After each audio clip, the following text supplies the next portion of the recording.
الحمد لله نحمده ونستعينه ونستغفره ونؤمن به ونتوكل عليه ونعوذ بالله من شرور أنفسنا ومن سيئات أعمالنا من يهده الله فلا مضل له ومن يضلله فلا هادي له ونشهد أن لا إله إلا الله وحده لا شريك له ونشهد أن سيدنا ومولانا محمدا عبده ورسوله صلى الله تعالى عليه وعلى آله وأصحابه وبارك وسلم أما بعد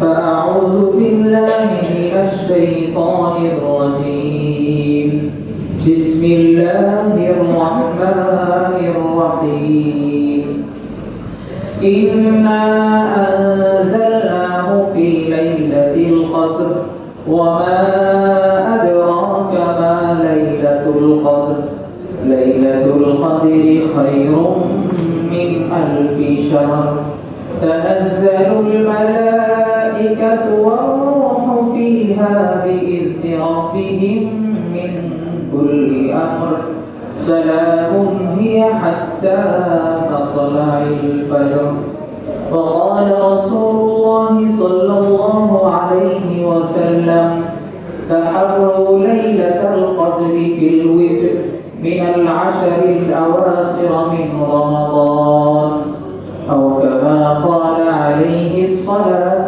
والسلام صدق الله المولانا العظيم وصدق رسوله النبي الكريم ونحن على ذلك من الشاهدين والشاكرين والحمد لله رب العالمين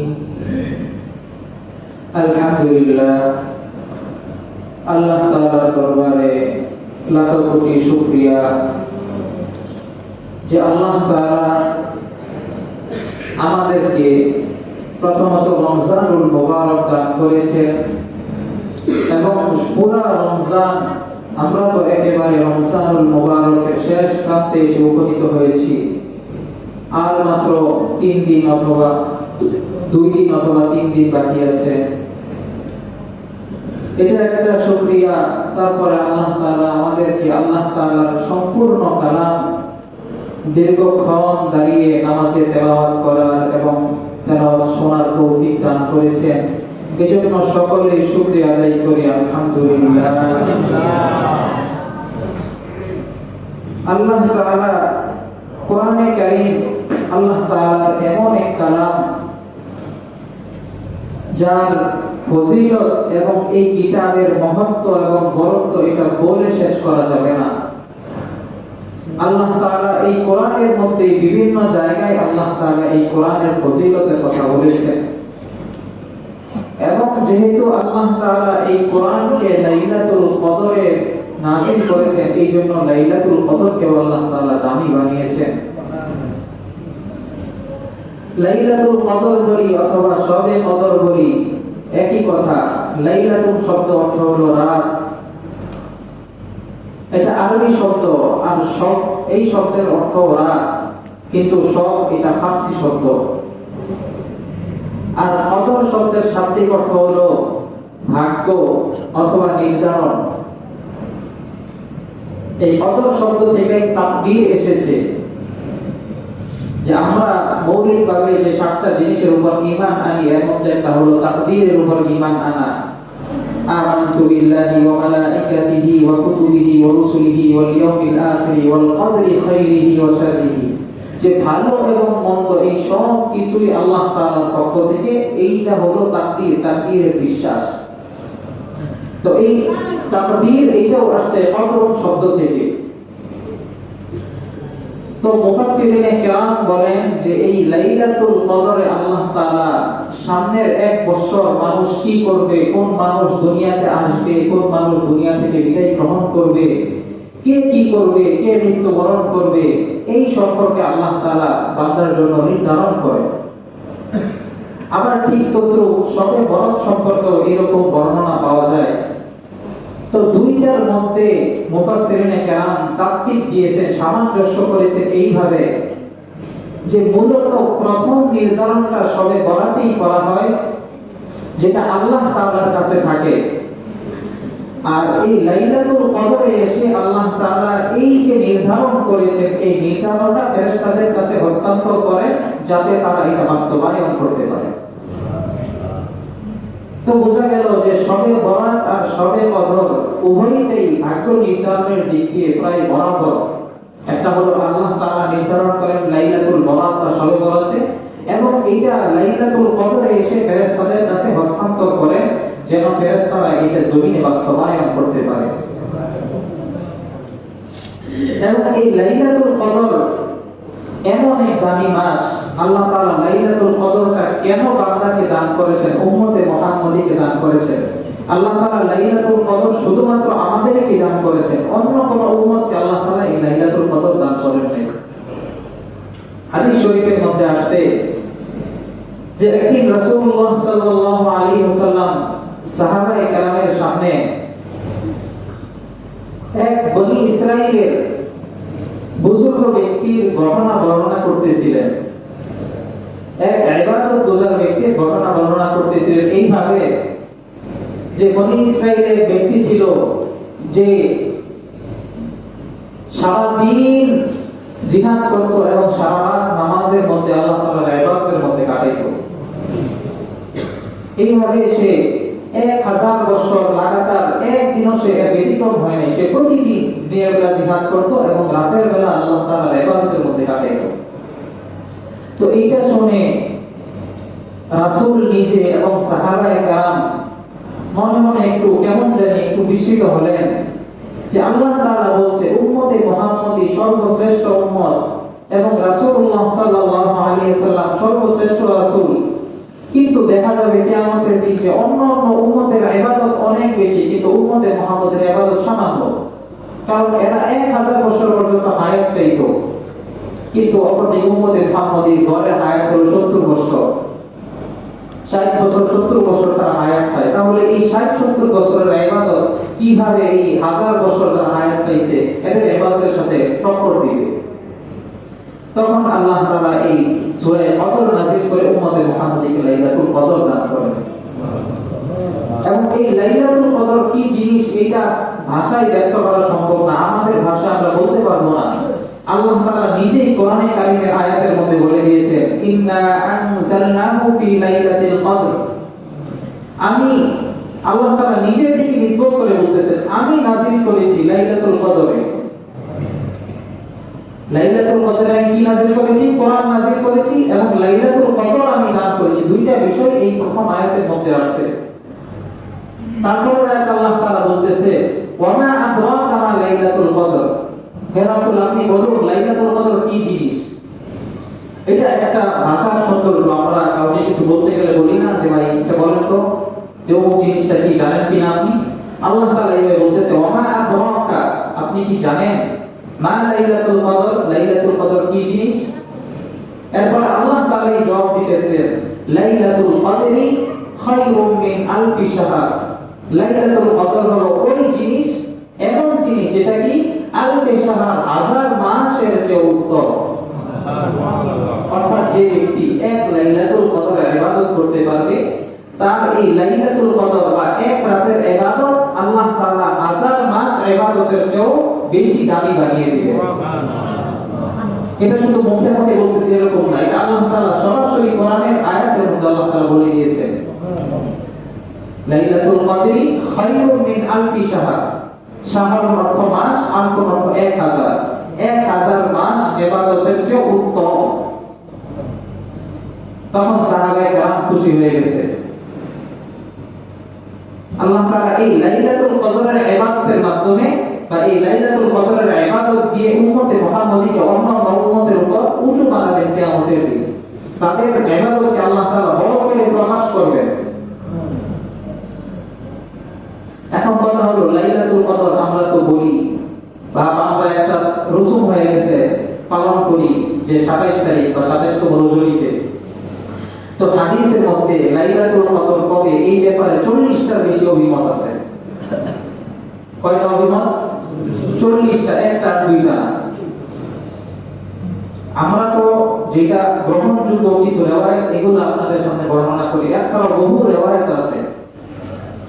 তো কথা হলো, কিন্তু উলামায়ে কেরাম অনেক গবেষণা করে, যারা মুহাদ্দিসিনে কেরাম আছেন, যারা হাদিস শাস্ত্র নিয়ে গবেষণা করেন, তারা অনেক গবেষণা করে বাছাই করে তার দলিলগুলো যাচাই বাছাই করে দেখলেন যে ওই সবগুলো অভিমতের মধ্যে যে সমস্ত অভিমতের মধ্যে এটা পাওয়া যায় যে রমজানের মোবারকের শেষ দশকের বেজর রাতে লাইলাতুল কদর হওয়ার সম্ভাবনা সবচেয়ে বেশি, অথবা এই হাদিসগুলোর সবচেয়ে বেশি শক্তিশালী।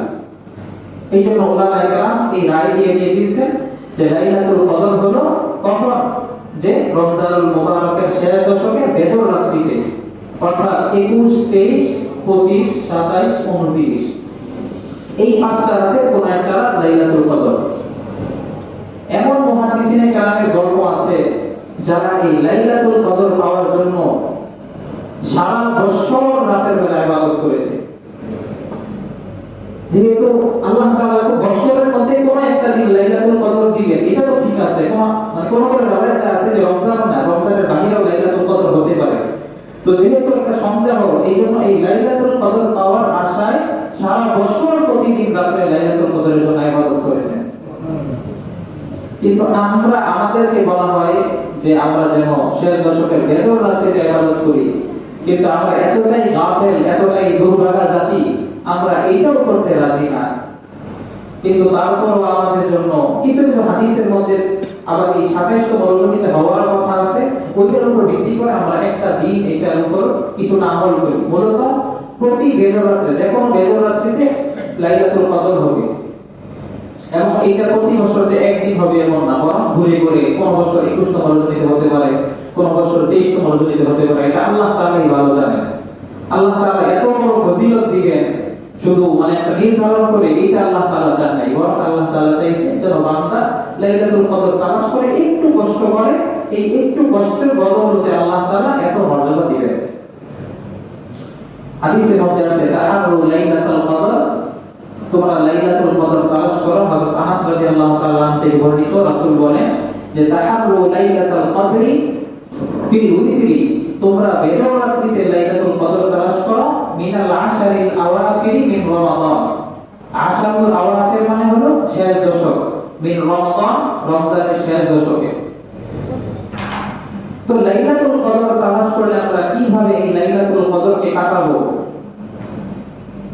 আল্লাহ তাআলা রাসূলুল্লাহ সাল্লাল্লাহু আলাইহি ওয়াসাল্লাম হাদিসের মধ্যে বলে দিয়েছেন তাহারু লাইলাতুল কদর, তোমরা লাইলাতুল কদর তালাশ করো কিসের মাধ্যমে?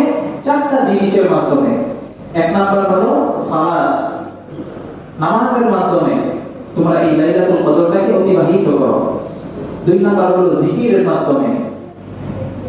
আবার হাদিসের মধ্যে আছে মান কামা লাইলাতুল কদরি ঈমানান ওয়া ইহতিসাবান গুফিরা লাহু মা তাকাদ্দামা মিন যামবি আও কামা ক্বালা আলাইহি সাল্লাতু ওয়াস সালাম, যে তোমরা লাইলাতুল কদরে, যে ব্যক্তি লাইলাতুল কদরে একনিষ্ঠভাবে আল্লাহ তাআলার জন্য দাঁড়িয়ে এই রাতটাকে অতিবাহিত করবে, অর্থাৎ নামাজের মাধ্যমে আল্লাহ তাআলা তার পূর্বের পরের সমস্ত গুনাহকে মাফ করে দিবেন।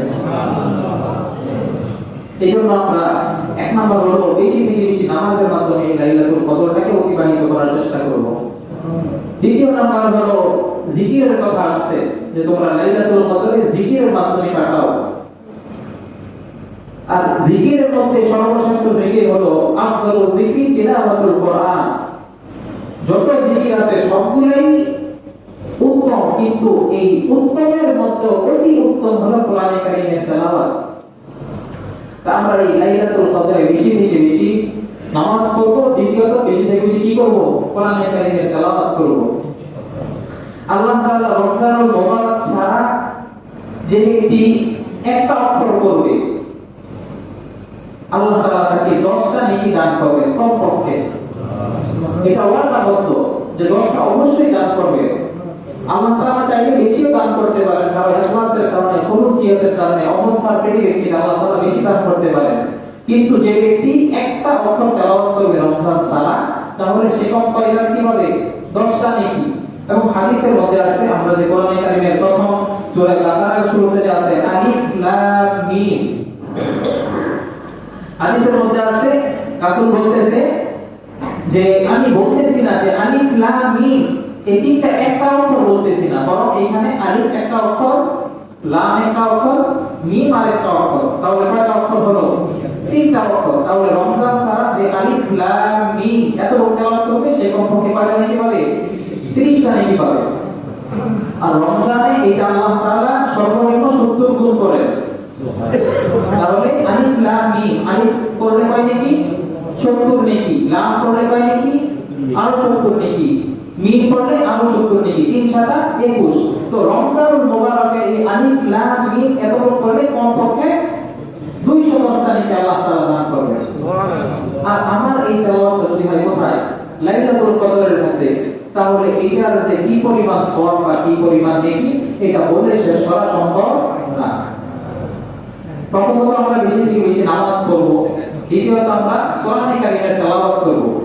জিকিরের কথা আছে হাদিসের মধ্যে, তো জিকিরের মধ্যে সর্বশ্রেষ্ঠ জিকির হলো কোরআন কারীমের তেলাওয়াত। এবং অন্যান্য যে জিকিরগুলো আছে আমরা সেগুলো করতে পারি। সুবহানাল্লাহ, আলহামদুলিল্লাহ, লা ইলাহা ইল্লাল্লাহ, আল্লাহু আকবার। তারপর বুখারী শরীফের সর্বশেষ হাদিস আমরা অনেকেই জানি, রাসূলুল্লাহ সাল্লাল্লাহু আলাইহি ওয়াসাল্লাম বলেছেন কালিমাতানি হাবিবাতানি ইলা রাহমান, যে এমন দুইটা কালিমা আছে হাবিবাতানি ইলা রাহমান, যেটা আল্লাহ তাআলার নিকট, রবের নিকট, রহমানের নিকট সবচেয়ে বেশি পছন্দনীয়।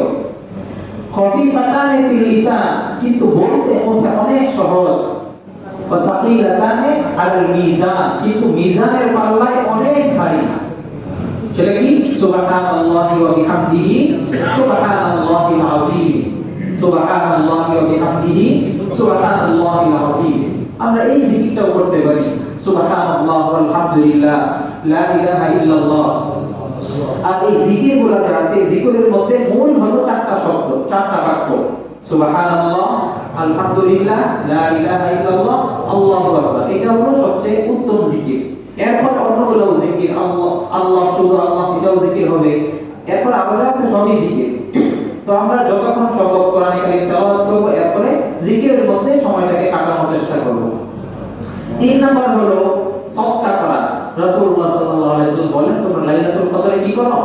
সদকা করো, বেশি বেশি দান করো। সদকা, এক সদকা হলো সমস্ত কিছু শামিল করে। এই সদকার মধ্যে যাকাতও আছে, সদকার মধ্যে এতিম ফিতর দান করবে সেটাও আছে, সব কিছু এই সদকা অন্তর্ভুক্ত। অর্থাৎ মসজিদে দান করলে এটাও সদকা হবে, মাদ্রাসায় দান করলে এটাও সদকা হবে, আপনি কোন ফকির মিসকিনকে দান করলেন ওইটাও সদকা। তাহলে বলছে তোমরা লাইলাতুল কদরে কি করো? বেশি বেশি সদকা করো। 4 নাম্বার হলো দোয়া। তোমরা এই লাইলাতুল কদরটাকে দোয়ার মাধ্যমে অতিবাহিত করো। আর দোয়ার মধ্যে সবচেয়ে মূল দোয়া হলো দুনিয়া কামাইয়ের জন্য বা দুনিয়া হাসিলের জন্য আমরা দোয়া করবই। কারণ আল্লাহ তাআলা দুনিয়াতে পাঠিয়েছেন, দুনিয়ার আসবাব ছাড়া দুনিয়াতে চলা সম্ভব না। আল্লাহ তাআলা যেন আমাদেরকে কি মানে উত্তম জীবন দান করেন, দুনিয়ার এবং আখিরাতের কল্যাণ দান করেন, এটা আল্লাহ তাআলার কাছে চাইবো। এবং সাথে সাথে সবচেয়ে যেটা দরকার আমাদের জন্য সেটা হলো জান্নাত চাওয়া এবং জাহান্নাম থেকে মুক্তি চাওয়া। কারণ আমি দুনিয়া কোনোভাবে, দুনিয়ার কয় দিকে, কারণ দুনিয়ার আশা কি আছে, সিরিয়াল আছে, কিন্তু যাওয়ার কোনো সিরিয়াল নাই। এই জন্য দুনিয়া আমি থাকতেও পারি, নাও থাকতে পারি। এমন আছে যে আমি যেদিন আমার আমল নামা শুরু, বালিগ হইলাম, এরপরের দিন আমি মারা গেলাম, হতে পারে না এমন। আরেকটা হলো আমি দুনিয়ার আসার পরে 60 বছর, 70 বছর, 100 বছর আল্লাহ তাআলা আমার হায়াতকে লম্বা করে দিল, হতে পারে। তো দুনিয়ার কোনো গ্যারান্টি নেই। তারপর দুনিয়া আমরা চাই আল্লাহ তাআলার কাছে হালাল রিজিক যেন আল্লাহ তাআলা আমাদেরকে দেন, দুনিয়ার কল্যাণ যেন দান করেন, অকল্যাণ থেকে আল্লাহ তাআলা আমাদের হেফাজত করেন। কিন্তু সবচেয়ে বেশি চাইবো হলো জাহান্নাম থেকে মুক্তি এবং জান্নাত যেন আল্লাহ তাআলা আমাদের জন্য লাজিম করে দেন। তাহলে এই 4টা জিনিসের মাধ্যমে রাসূল বলেন তোমরা লাইলাতুল কদরকে অতিবাহিত করো। কারণ যখন আপনি এই 4টার মধ্যে দেখবেন সব আমলই মোটামুটি এই 4টার মধ্যে এসে যায়। আপনি নামাজ পড়েন, তেলাওয়াত করেন, জিকির করেন এবং দান সদকা করেন, সর্বশেষ আল্লাহ তাআলার কাছে কান্নাকাটি করে নিজের জন্য, নিজেদের আশেপাশে বন্ধু বান্ধব, পাড়া-প্রতিবেশী সবাই সবার জন্য দোয়া করেন। আপনি যখন নিজের জন্য দোয়া করবেন তখন তো শুধু নিজেরটা নিজের জন্য, কিন্তু আপনি যখন অন্যের জন্য দোয়া করবেন আপনি তো অন্যের জন্য দোয়া করতেছেন, কিন্তু ফেরেশতারা আপনার জন্য তখন কি করবে? দোয়া করবে। তো আল্লাহ তাআলা আমাদেরকে এই সমস্ত কাজের মাধ্যমে লাইলাতুল কদরটাকে আমরা অতিবাহিত করার চেষ্টা করব ইনশাআল্লাহ। এবং সাথে সাথে আজকে কিন্তু বৃহস্পতিবার বা শুক্রবার রাত, এমনি সারা বছর শুক্রবার রাত বা এই যে মানে শুক্রবার দিনের আগে যে রাতটা অর্থাৎ জুমা রাত যেটাকে বলে, সেটার মধ্যে আমলের অনেক ফজিলত রয়েছে। তো আজকে হতে পারে লাইলাতুল কদর এবং সাথে হলো জুমা রাত, এই জন্য আমরা আজকে রাতটাকে ইবাদতের মাধ্যমে কাটানোর চেষ্টা করব। সর্বশেষ একটা ছোট্ট কথা বলি, শেষ করে দেব, তারপরে ইনশাআল্লাহ দোয়া হবে। আমরা যে আজকে কোরআনে কারীমের 30তম পারা তেলাওয়াত করেছি, এর মধ্যে তো বলেছিলাম 37টা সূরা রয়েছে। তো সবগুলা সূরার শানে নুজুল অথবা সূরার নামের অর্থ তো এই মুহূর্তে বলা সম্ভব না। সূরা নাবারটা আমরা শুনেছিলাম। তো আরেকটা গুরুত্বপূর্ণ সূরা, সেটা হলো সূরাতুল আলাক। আলাক শব্দের শাব্দিক অর্থ হলো রক্ত বা রক্তের খণ্ড। আল্লাহ তাআলা মানুষকে এই রক্তপিণ্ড থেকে বা রক্তের খণ্ড থেকে বানিয়েছেন। এই সূরা আলাকটা বা আলাকের সর্বপ্রথম 5টা আয়াত, যে 5 আয়াতের মাধ্যমে আল্লাহ তাআলা কোরআনে কারীম অবতীর্ণ করা শুরু করেছেন। রাসূলুল্লাহ সাল্লাল্লাহু আলাইহি ওয়াসাল্লাম যখন হেরা গুহায় গিয়ে কি করতেছিলেন? ইবাদতে মগ্ন ছিলেন, ধ্যান করতেছিলেন। তখন একদিন হযরত জিবরাইল আলাইহিস সালাম আসলেন, এসে বলতেছেন আমি জিবরাইল। তখন বলতেছেন যে হে মুহাম্মদ আপনি পড়ুন, ইকরা। ইকরা শব্দের শাব্দিক অর্থ কি? আপনি পড়ুন। রাসূল বলেন মা আনা বিকারি, আমি তো জীবনে লেখাপড়া করি না, আমি পড়তে জানি না। তখন জিবরাইল আলাইহিস সালাম রাসূলকে বুকের মধ্যে ধরে জোরে চাপ দিলেন। অন্য হাদিসের মধ্যে পাওয়া যায় রাসূল বলেছেন যে আমার মনে হয়েছে এক পাথরের হাড় আরেক পাথরের হাড়ের মধ্যে ঢুকে গেছে, এত জোরে চাপ দিয়েছেন। এখন আবার ছেড়ে দিয়েছেন, আবার বলছেন ইকরা, আপনি পড়ুন। রাসূলের আবার সেই আগের উত্তর মা আনা বিকারি, আমি তো পড়তে জানি না। এইভাবে যখন তৃতীয়বার চাপ দিয়েছেন তখন রাসূল বলতেছেন যে ইকরা, আপনি পড়ুন। রাসূল বলেছেন ইকরা বিসমি রাব্বিকাল্লাযী খালাক, পড়ুন আপনার রবের নামে। এইভাবে এই সূরা আলাকের সর্বপ্রথম 5টি আয়াত আল্লাহ তাআলা সর্বপ্রথম নাযিল করেছেন। এই সূরার দুইটা ভাগে নাযিল হয়েছে। প্রথম 5টা আয়াত সর্বপ্রথম আল্লাহ তাআলা কোরআনে কারীম অবতীর্ণ করা শুরু করেছেন এই সূরা আলাকের প্রথম 5 আয়াত দ্বারা, এবং পরের যে আয়াতগুলো আছে এগুলো অন্য সময় নাযিল করেছেন। তো আমরা বেশি বেশি কোরআনে কারীম তেলাওয়াত করব এবং জিকির আজকার